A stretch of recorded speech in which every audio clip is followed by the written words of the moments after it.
संभल जनपद में control room से परीक्षा केंद्रों की होगी मॉनिटरिंग। एक दिन पूर्व शिक्षा मंत्री गुलाबो देवी ने जनपद में नकल विहीन परीक्षा कराने के दिए निर्देश। वहीं नकल कराने वाले जाएंगे जेल, लगेगी रासुका। जिला DIOS ने परीक्षा को कैमरे की नज़र व रिकॉर्डर में कराने के साथ साथ कंट्रोल रूम से मॉनिटरिंग की बात कही। DM ने बताया कि जनपद में 81 सेंटर पर 5,1163 बच्चे परीक्षा देंगे, जिसकी निगरानी हम कंट्रोल रूम से मॉनिटरिंग कर रहे हैं और सुरक्षा के लिए पुलिस बल तैनात है। परीक्षा केंद्र के 100 मीटर के दायरे में धारा 144 लागू कर दी गई है। से माध्यमिक शिक्षा बोर्ड की परीक्षाएं शुरू होनी है। टोटल 81 सेंटर्स पे लगभग 51,000 बच्चे जो हैं अपनी हाई स्कूल और इंटर की परीक्षाएं देंगे। हर एक सेंटर पर हम लोगों ने स्टैटिक मजिस्ट्रेट्स की तैनाती, सेंटर सुपरवाइजर्स की तैनाती, इसके अलावा सेक्टर और जोनल मजिस्ट्रेट्स की तैनाती जो कि भ्रमणशील रहेंगे वो कर ली है। हर सेंटर पे पर्याप्त मात्रा में पुलिस फोर्स की भी तैनाती की गई है।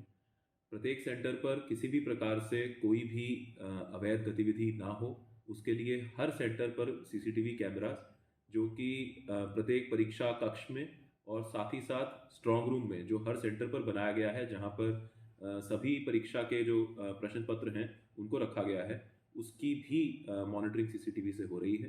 हमारे जनपद स्तर पर भी एक कंट्रोल रूम बनाया गया है और उसको लखनऊ से भी जोड़ा गया है, तो लखनऊ से भी उसकी मॉनिटरिंग हो रही है। और हमारे शिक्षा विभाग के, माध्यमिक शिक्षा विभाग के अधिकारीगण और अन्य समस्त मजिस्ट्रेट्स भी लगातार इस मामले में पूरी सजगता बनाए हुए हैं।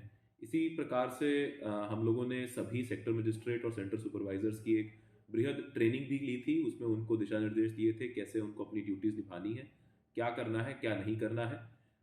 सभी परीक्षा केंद्रों के 100 मीटर के दायरे में धारा 144 का आदेश मेरे द्वारा पारित कर दिया गया है।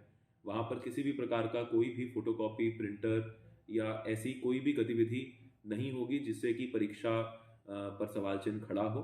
5 से अधिक संख्या में लोगों को परीक्षा केंद्र के आसपास इकट्ठा ना होने के भी निर्देश दिए गए हैं। और हमारे सभी परीक्षा केंद्रों में सभी जो पेपर्स हैं वो परसों ही पहुंच गए थे और कल पहुंच गए थे, और उनमें हम लोगों ने पुलिस की ड्यूटी जो परीक्षा केंद्रों पे लगानी थी वो भी कल रात से ही वहां पर अपनी ड्यूटी दे रही है। स्ट्रांग रूम जो है वो डबल लॉक स्ट्रक्चर के अंतर्गत रहेंगे, जिसमें सेंटर सुपरवाइजर और वहां के जो स्टैटिक मजिस्ट्रेट हैं उनके संयुक्त रूप से चाबी लगाने पर भी खोले जाएंगे और जिस दिन जो परीक्षा होगी उसका प्रश्न पत्र खोला जाएगा। इसमें हम लोग पूरी तरह से तैयार हैं। ये बिल्कुल हम लोग अच्छे तरीके से परीक्षा करवाएंगे। सेंट्रल लखनऊ से तो हमारा लगातार उसमें जो आदान प्रदान है सूचनाओं का वो होता ही है। यहाँ पर भी कंट्रोल रूम के नंबर जारी किए गए हैं। साथ ही साथ मैं ये भी बताना चाहूँगा कि कल 15 तारीख है, 15 तारीख से CBSE के भी बोर्ड एग्जाम्स जनपद में शुरू हो रहे हैं।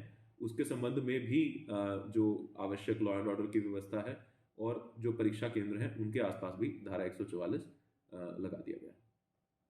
क्या क्या तैयारियां हैं संभल जनपद में सर? कुल कितने सेंटर हैं, कितने बच्चे एग्जाम देंगे सर? जनपद संभल में कुल 81 परीक्षा केंद्र बनाए गए हैं, जिसमें 51,163 बच्चे हाई स्कूल और इंटरमीडिएट का मिलाकर के परीक्षा इस बार देने जा रहे हैं।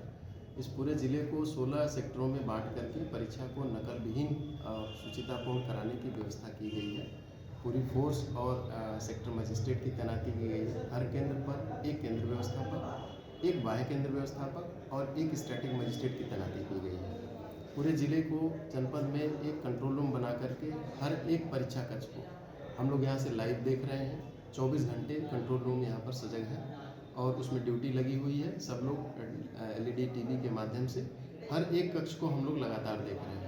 परीक्षा के प्रश्न पत्र सभी केंद्रों पर पहुँच गए हैं। सारी व्यवस्थाएँ लगभग कंप्लीट हो चुकी हैं। अब हम लोग 16 तारीख से परीक्षा कराने की पूरी तैयारी कर चुके हैं। सर, स्ट्रांग रूम को लेके, CCTV कैमरे को लेकर कुछ नए निर्देश थे। दोनों साइड रहेंगे, वॉइस रिकॉर्डर रहेगा। उसके अलावा स्ट्रांग रूम अलग बनाया जा रहा है इस बार, तो उसके लिए क्या कुछ और अतिरिक्त इंतजाम किए गए? जी हाँ, इस बार ये किया गया है कि एक तो हर परीक्षा कक्ष में 2 वॉइस रिकॉर्डर युक्त CCTV कैमरा बिल्कुल लगाया गया है। वो शासन के आदेश थे। एक आदेश नया इस बार हुआ है कि पहले रहता था कि परीक्षा का जो स्ट्रांग रूम हुआ करता था वो प्रिंसिपल कक्ष में हुआ करता था, लेकिन इस बार एक अलग कक्ष में स्ट्रांग रूम बनाया गया है।